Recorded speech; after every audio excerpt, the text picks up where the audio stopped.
CM Siddaramaiah ಅವರಿಗೆ ಒಂದಲ್ಲ double ಸಂಕಷ್ಟ ಸದ್ಯಕ್ಕೆ ಮನೆ ಮಾಡ್ತಾ ಇರೋದು.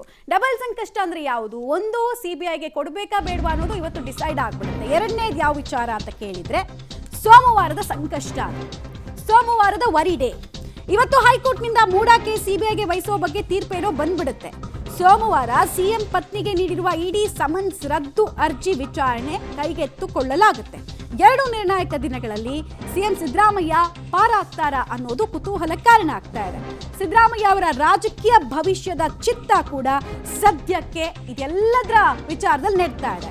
ಕೋರ್ಟ್ನಲ್ಲಿ ಬರುವಂತಹ ತೀರ್ಪು ಸಹಜವಾಗಿ ಕುರ್ಚಿಯಲ್ಲಿ ಕಂಪನ ಶುರುವಾಗುತ್ತಾ ಅಥವಾ ಸುಭದ್ರಗೊಳಿಸುತ್ತಾ ಅನ್ನೋದು ಕೂಡ ತೀರ್ಮಾನ ಆಗುತ್ತೆ. ಹೀಗಾಗಿ 2 ಬಿಗ್ ಡೇಸ್ ಪೊಲಿಟಿಕಲ್ ಕರಿಯರ್ನಲ್ಲೇ ಸಿಎಂ ಸಿದ್ದರಾಮಯ್ಯ ಅವರಿಗೆ ಇಷ್ಟೊಂದು ಕ್ರೂಷಿಯಲ್ ಡೇಸ್ ಅನ್ನು ನೋಡಬೇಕಾದಂತಹ ವಿಚಾರ ಇರಲಿಲ್ಲ. ಬಟ್ ಒಂದೇ ಕೇಸ್ನಲ್ಲಿ ಎರಡೆರಡು ತನಿಖೆಗೆ ಸಂಬಂಧಪಟ್ಟಂತೆ ಇಂಟ್ರೆಸ್ಟಿಂಗ್ ಆಗಿರುವಂತಹ ದಿನ. ಸಿಎಂ ಸಿದ್ದರಾಮಯ್ಯ ಅವರಿಗೆ ಶುಕ್ರವಾರ ಮತ್ತು ಸೋಮವಾರ ಸಂಕಷ್ಟದ ದಿನಗಳು, ಅಗ್ನಿ ಪರೀಕ್ಷೆಯ ಸಮಯ. ಮೂಡಾ ಕೇಸ್ನಲ್ಲಿ ತಮ್ಮ ಪಾತ್ರ ಏನೂ ಇಲ್ಲ ಅಂತ ಅವರು ಹೇಳ್ಕೊಂಡೇ ಬಂದಿದ್ದಾರೆ. ನನ್ನ ಪಾತ್ರ ಇಲ್ಲದೆ ಇದ್ದಾಗ ರಾಜಕೀಯ ಆರೋಪ ಮತ್ತು ದುರುದ್ದೇಶ ಪೂರಿತ ಇದೆಲ್ಲ ಅಂತ ಫಸ್ಟ್ ಡೇ ಇಂದ ಕೂಡ ಅದನ್ನು ಮೇಂಟೈನ್ ಮಾಡ್ಕೊಂಡು ಬರ್ತಾ ಇದ್ದಾರೆ. ಇನ್ನೊಂದು ಕಡೆಗೆ ನಾವು ಗಮನಿಸ್ತಾ ಇದ್ವಿ, ಅಂದರೆ ಕೋರ್ಟ್ನಲ್ಲಿ ಏನೆಲ್ಲ ವಾದ ಪ್ರತಿವಾದಗಳು ಆಯಿತು ಅಂತ. ಸಿಬಿಐಯೋ ಲೋಕ ತನಿಖೆಯೋ ಸಿಎಂ ರಾಜಕೀಯ ಭವಿಷ್ಯ ಇವತ್ತು ನಿರ್ಧಾರ ಆಗಲಿಕ್ಕಿದೆ. ಅತ್ತ ಇಡಿ ತನಿಖೆ ವಿಚಾರದಲ್ಲಿ ಸಿದ್ದರಾಮಯ್ಯ ಅವರಿಗೆ ಯಾವುದೇ ಸಮನ್ಸ್ ಇಲ್ಲಿ ತನಕ ಜಾರಿ ಆಗಿಲ್ಲ. ಬಟ್ ಸಿಎಂ ಪತ್ನಿ ಪಾರ್ವತಿ ಮತ್ತು ಆಪ್ತ ಸಚಿವ ಬೈರತಿ ಸುರೇಶ್ ಅವರಿಗೆ ಇಡಿಯಿಂದ ನೋಟಿಸ್ ಹೋಗಿದೆ.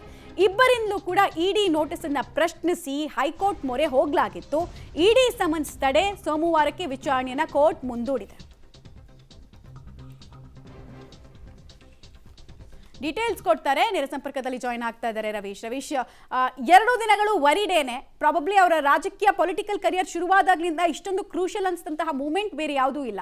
ಸೊ ಏನೇನು ನಿರೀಕ್ಷೆ ಇದೆ, ಇಲ್ಲಿ ತನಕ ಈ ಪ್ರಕರಣಗಳು ಸಾಗಿ ಬಂದಂತಹ ರೀತಿ ಮತ್ತು ಮುಂದಿನ ರಾಜಕೀಯ ಭವಿಷ್ಯವನ್ನ 2 ಪ್ರಕರಣಗಳು ಹೆಂಗೆ ಡಿಸೈಡ್ ಮಾಡ್ತಾ ಹೋಗುತ್ತೆ, ಯಾವ ರೀತಿ ಆಗ್ಬಹುದು ಅಂತ ಖಂಡಿತವಾಗಿಯೂ ಕೂಡ ಮುಖ್ಯಮಂತ್ರಿ ಸಿದ್ದರಾಮಯ್ಯನವರ ಪಾಲಿಗೆ ಒಂದು ರೀತಿಯಲ್ಲಿ ಸಂಕಷ್ಟದ ದಿನಗಳ 2 ಅಂತಲೂ ಕೂಡ ಹೇಳ್ಬೋದಾಗಿದೆ. ಅಂದರೆ ತೀರ್ಪು ಯಾವ ರೀತಿ ಬರುತ್ತೆ ಅನ್ನೋ ಆಧಾರದ ಮೇಲೆ ಅವರ ರಾಜಕೀಯ ಭವಿಷ್ಯವು ಕೂಡ ಬದಲಾಗ್ಬೋದಾ ಅನ್ನೋ ಲೆಕ್ಕಾಚಾರಗಳು ಕೂಡ ಇರ್ತಕ್ಕಂಥದ್ದು.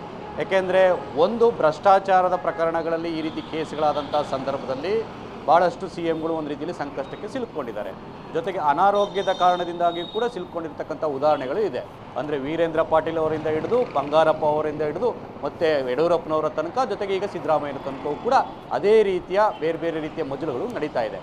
ಪ್ರಮುಖವಾಗಿ ಸಿದ್ದರಾಮಯ್ಯನವರು ನಾನು ತಪ್ಪು ಮಾಡಿಲ್ಲ, ನನ್ನ ತಪ್ಪು ಏನಿದೆ ಅನ್ನೋದನ್ನ ತೋರಿಸಿ ಅಂತ ಆರಂಭದಿಂದಲೂ ಕೂಡ ಹೇಳ್ತಾ ಇದ್ರು ಕೂಡ ಕಾನೂನು ಹೋರಾಟದಲ್ಲಿ ಏನು ಬರುತ್ತೆ ಅದೇ ಅಂತಿಮ ಅನ್ನೋದು ಕೂಡ ಅಲ್ಟಿಮೇಟ್ ಆಗಿ ಅವ್ರಿಗೂ ಕೂಡ ಗೊತ್ತಿದೆ.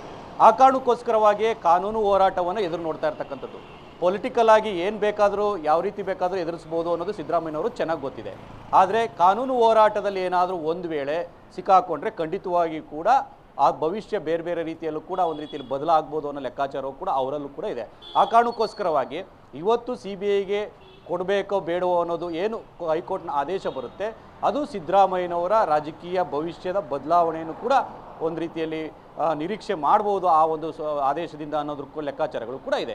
ಇನ್ನೊಂದು, ತಮ್ಮ ಪತ್ನಿ ಮತ್ತು ಅವರ ಆಪ್ತ ಇವರ ನಡುವೆ ಇರ್ತಕ್ಕಂಥದ್ದು ಕೂಡ ಒಂದು ರೀತಿಯಲ್ಲಿ ಪ್ರಕರಣ ಏನಿದೆ ಇದ್ರ ಬಗ್ಗೆ ಸಾಕಷ್ಟು ಚರ್ಚೆ ಆಗ್ತದೆ. ಯಾಕೆಂದರೆ ಸಾರ್ವಜನಿಕ ಜೀವನದಲ್ಲಿ ಇಲ್ಲಿ ತನಕವೂ ಕೂಡ ಅವರ ಪತ್ನಿ ಕಾಣಿಸ್ಕೊಂಡೇ ಇರಲಿಲ್ಲ ಪಾರ್ವತಿಯವರು.